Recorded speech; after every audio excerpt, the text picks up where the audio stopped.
Hello everyone, welcome back to the Lingua Loom. Today we're going to start another episode of the Tracing the Critic series, which is episode number 4, Horace, Delight and Instruction. So this is either to profit or to delight, or to say at once what is both pleasing and useful to life. While the single most consequential formula in the history of poetic theory, this line is written in Latin. So as Horace is Brahman, so this one is written in Latin. If anyone knows pronunciation, do comment to let us know too.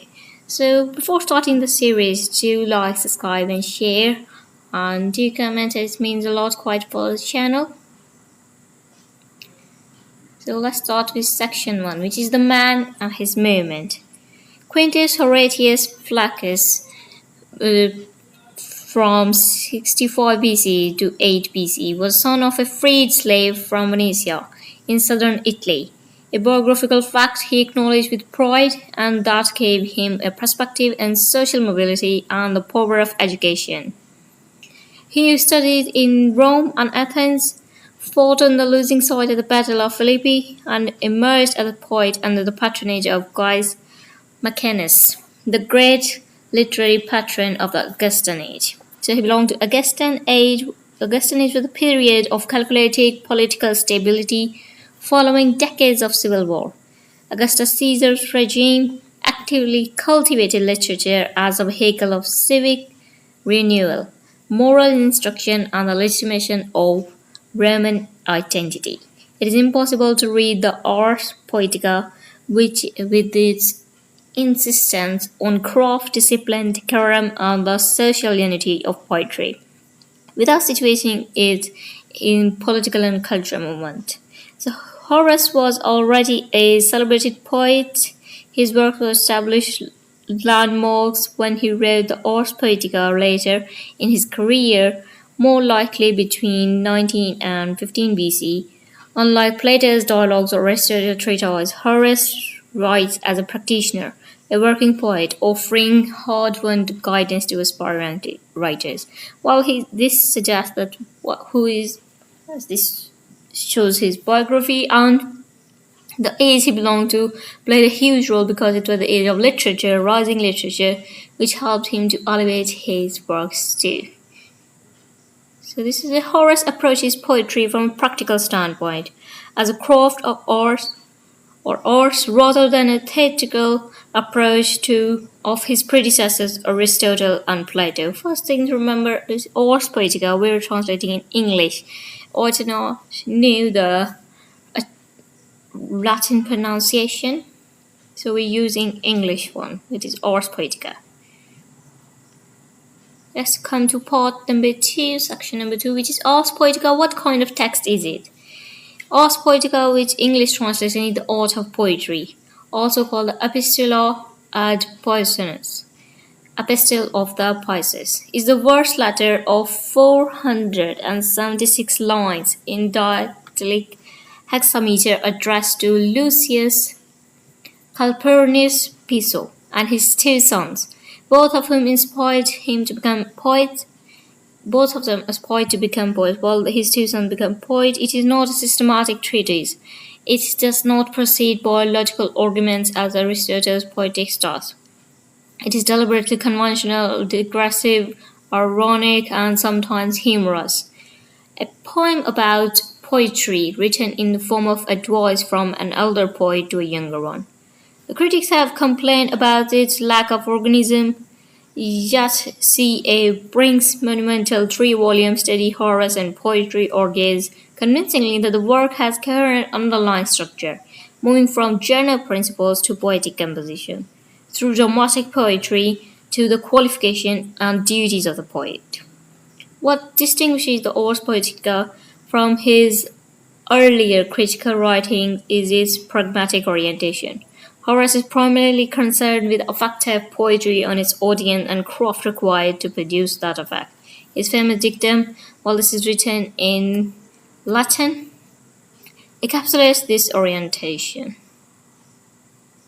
So this is also written in Latin, the translation, it is not enough for poems to be beautiful. They must be sweet and lead the listener's mind wherever they wish. So their translation in English, the original text is in Latin. So always remember that translations are not 100% accurate. Then come to next section, which is 5 core principles. The Ars Poetica is not reducible to a single idea. 5 interlocking principles constitute to Horace critical vision. So let's look at each one, which is principle number 1. Okay, this is principle number 1, which is unity. A poem must form a coherent whole. Every poet must serve the whole. Horace opens the Ars Poetica with a historical image of a creature with a woman's head, horse neck, and a fish tail, beautiful in parts, monstrous as a whole. So this is the whole concept of one of the principles of his work, that every work, no matter how big it is, everything should serve as a whole, even if some parts lead to story at some point a different place, still they should all connect to the main story and create itself like it's part of a bigger picture, which is whole. Then comes decorum. Decorum is style, tone, diction, and characters must be appropriate to subject, genre, and context. Comic subjects cannot be handled in tragic verse. A character's speech must suit their age, status, and temperament. So this is the next point, which is the next principle, that every character, if they're old, they should talk like that. They should present a tone that should represent old age. If they're young, they should represent themselves as young ones. And if they're according to the gender too, if women are female, women are men. I mean, this shows that if there's an adult, they show maturity, and if someone is young, youth representation, these kind of things. Okay.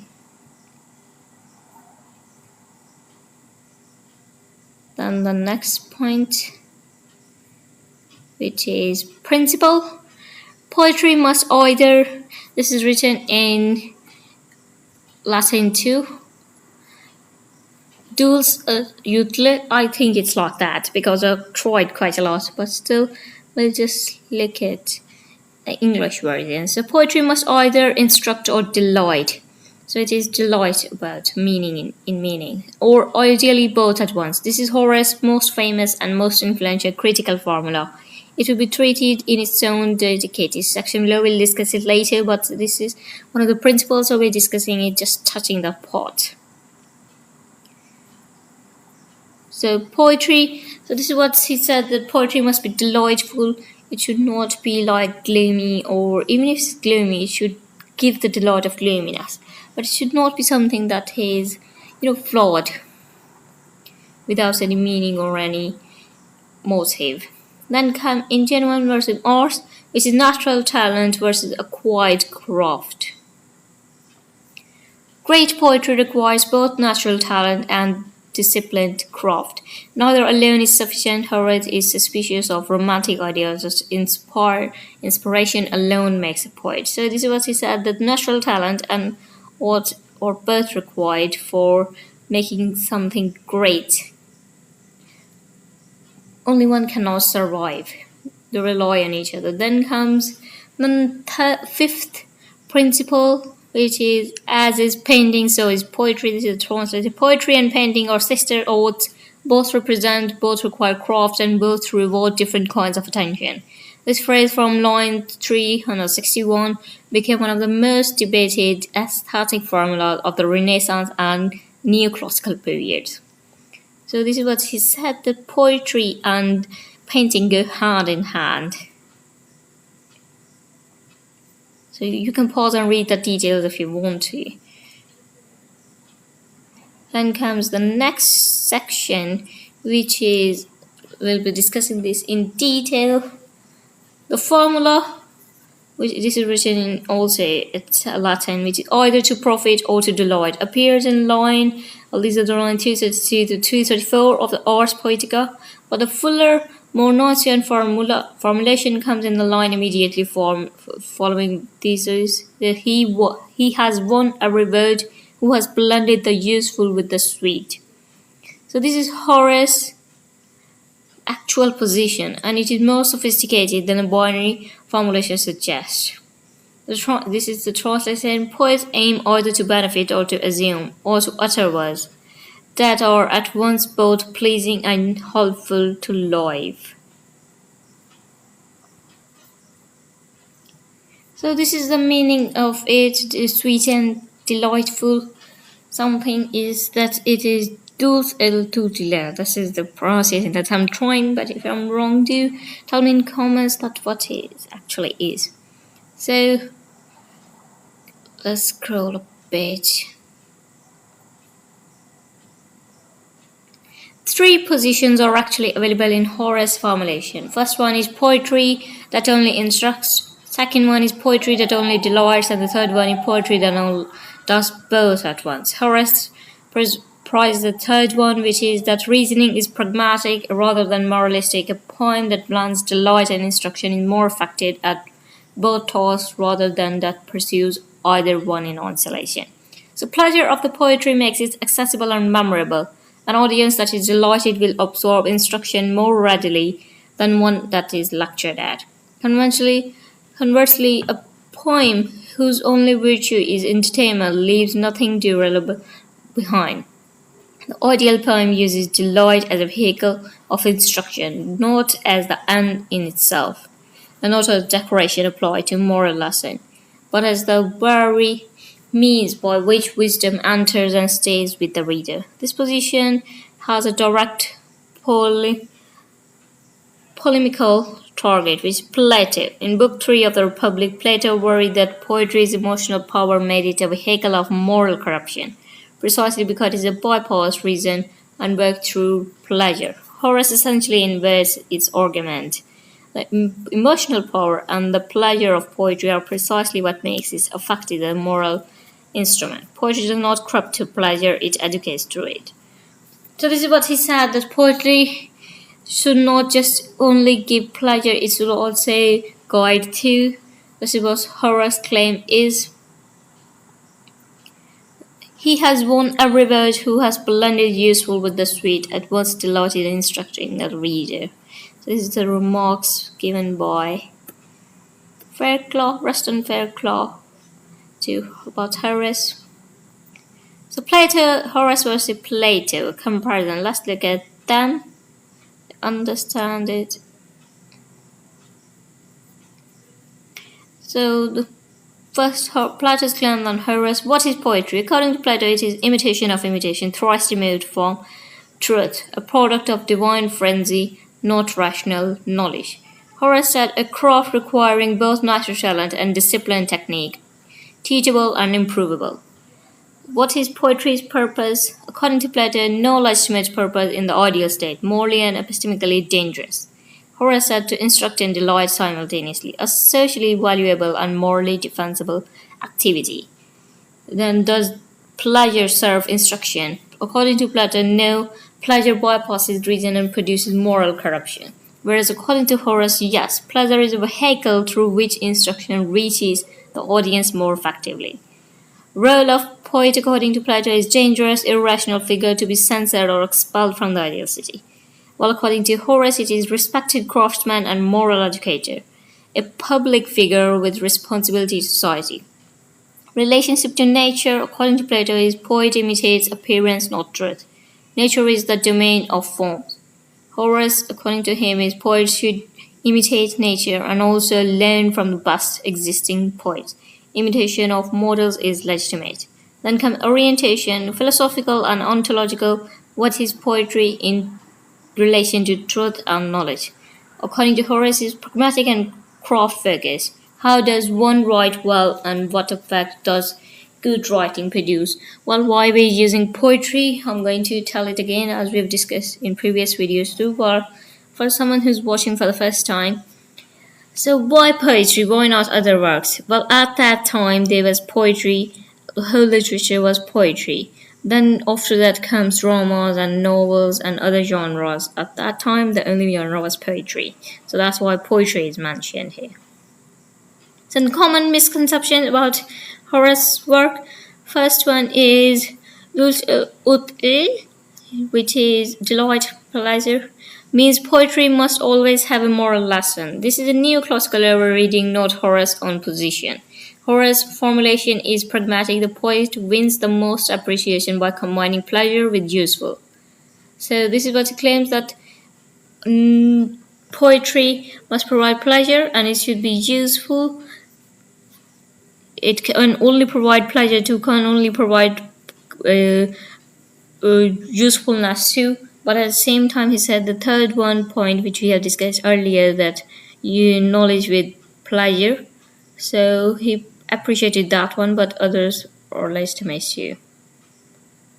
Then comes Ars Poetica is a disorganized, incoherent text. This is a common dismissal, but Theo brings authoritative three-volume Horace and poetry, demonstrating that the work has a coherent underlying structure. Its apparent discursiveness is a deliberate stylistic choice, matching the conventional epistolatory form. The Ars Poetica is a poem about poetics, and its form intact argument about the relationship between craft and apparent ease. The third misconception, this is written in Latin, means Horace thought poetry and painting are identical arts. Horace's original use of the phrase was limited and illustrative in scope. Just as different painters reward different kinds of attention, so do different poems. He was not advancing a full theory of the equivalence of art. It was Renaissance and Neoclassical critics, not the Horace, who developed that poetry and painting are same into a sweeping doctrine of the sister arts. So this is making them sister arts is the work of Renaissance and Neoclassics, not of Horace's original claim. Then comes Horace, simply restated Aristotle's idea in verse. While Horace knew Aristotle's poetics directly or through Hellenistic intermediaries, and shared concerns about unity, character, and genre, but his orientation is fundamentally different. Aristotle asks what tragedy is and how it works structurally. Horace asks how to write well and what effect well-crafted writing produces on its audience. The shift from structural analysis to pragmatic craft advice is significant, and Horace's emphasis on the audience's pleasure and the poet's social responsibility has no clear equivalent in Aristotle. So this is misconception about Horace too. Let's come to key Latin terms. Well, those et utile literally means, we're just going to look at it, the sweet and the useful. Horace's formula for the dual purpose of poetry, to give pleasure and to impart instruction or wisdom. The ideal poem achieves both simultaneously, using pleasure as a vehicle for wisdom. Well, this became the central axiom of neoclassical literary theory and remains one of the most cited formulas in Western criticism. Now let's look at the next term, decorum. Propriety or fitness, the principle that style, diction, tone, and characterization must be appropriate to genre, subject, and dramatic context. Not politeness in modern sense, but the correct matching of form to content. A comedy demands one kind of language, a tragic another. An old man speaks different from young man on stage. Violation of decorum produces artistic failure. Then comes the next term, ingenium, which is natural talent or innate creative ability, the raw gift with which a poet is born. Horace does not dismiss ingenium. He insists that it is a necessary condition of great poetry, but he equally insists that it is not sufficient. Natural talent without disciplined craft produces undisciplined, erratic writing. The best poet possesses and cultivates both. Then the next term is ars, which is craft, skill, or technique, the disciplined, learnable dimension of poetic composition. Ars encompasses everything that can be taught: meter, genre conventions, characterization, unity, decorum, revision. For Horace, the teachability of poetic craft is a foundational assumption of the entire enterprise of the Ars Poetica. The title itself announces this: it is a guide to the arts of poetry, which is art of poetry. Then comes the next term, which is a Pictura Poesis. As is painting, so is poetry. In context, Horace uses the compare to argue that different poems, like different paintings, reward different kinds of attention. The phrase was extracted from its context and used by Renaissance and Neoclassical critics to argue that the deep equivalence of poetry and painting as representational arts. So G. E. Lessing challenged this doctrine in his work distinguishing the temporal art of poetry from the spatial art of painting. Then the last term, bonus domitant Homerus. First of all, I'm telling it again that we're going to use English pronunciation in using this term, which is even good Homer notes. So this is the line from the work. Horace acknowledges that even the greatest poets make mistakes and counsels a tolerant judgment of occasional minor faults in otherwise excellent works. This phrase immediately before a picture poetry, which is as painting as poetry, establishes the standard of measured, qualified critical judgment that Horace advocates throughout rigorous but not doctrine. So these are the terms which are quite important to remember. Then comes the last section, which is legacy from Rome to Romanticism. No classical critic text has had more direct and sustained influence over European literature than the Ars Poetica. Its legacy runs continuously from the Roman period through the Romantic reaction against it. So the first one is composition, 19 to 15 BCE. The Ars Poetica is written later in Horace's career, addressed to the Piso family. It is a culmination of the lifetime of poetic practice and observation. Then going forward, the legacy moves on to Middle Ages. The Ars Poetica remained known and copied throughout the medieval period. Unlike many classical texts, medieval scholars treated it as an authority on poetic composition alongside Virgil and Ovid. Then comes the Renaissance, 15th to 16th century. Renaissance humanists, especially in Italy, used the work to develop normative theories of genre and decorum. The text became the foundational authority alongside Aristotle's Poetics in debates about the proper role of epic and dramatic poetry. Okay, let's move forward to coming to 1674, which is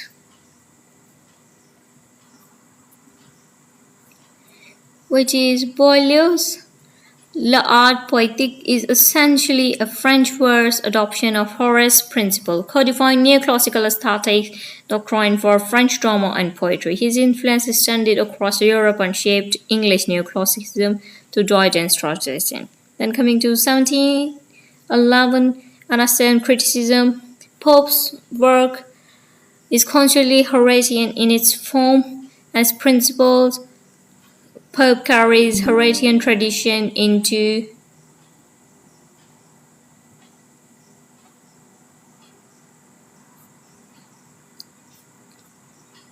English literary culture, definitively. Then comes 1766. Loom, a critique. This is the work that challenges the neoclassical use of this term, which is as painting as poetry, arguing that painting and poetry are fundamentally different or spatial versus temporal. This marked the beginning of Romantic critique of Horatian neoclassicism. Then comes 1798 to 1820s. The legacy moves on to Romanticism. Wordsworth's work and Shelley's both challenges the Horatian emphasis on craft and decorum, privileging emotional authenticity, organic form, and individual genius over prescribed rule. Horace is not named, but his principal or implicit target. Then comes the legacy moved onward to 20th century, which is present day age. While this debate, which is delight, or surprise, whether literature's primary obligation is to pleasure or instruction, entertainment or social purpose, continues in contemporary debate about the function of literature, the role of difficult poetry, and the relationship between aesthetic and political value. Okay, let's move onwards. So this is the legacy of Horace's work. Well, these are the references from where the data has been taken. You can pause the video and check them out, all of them, if you want to read them in detail. Okay, that's it for today. I hope you understand it, as Horace is talking about what a literature should be, how it should be presented. It should be delightful, but at the same time, it should instruct you. It should be a guiding work about something, delighting and guiding at the same time. So this is what his work is about. That's it for today. I hope you understand it. Thanks for watching. Please do like, subscribe and share. And do comment, it means a lot for the channel. Thanks for watching. Have a good day.